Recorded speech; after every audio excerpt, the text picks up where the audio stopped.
الاتحاد الأوروبي يؤجل اجتماعه مع الجامعة العربية بسبب عودة النظام السوري.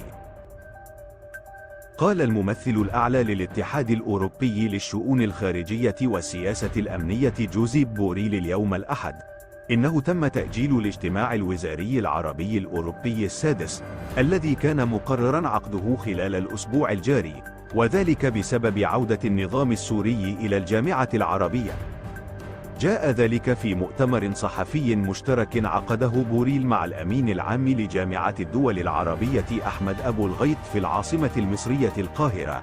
وقال المسؤول الأوروبي الرفيع بأنه لا بد من تأجيل الاجتماع الأوروبي العربي بسبب إعادة قبول دمشق في جامعة الدول العربية. وقال بوريل بأن إعادة قبول دمشق في جامعة الدول العربية قرار سيادي ولكنه بدون مغزى. فرانس بالعربي.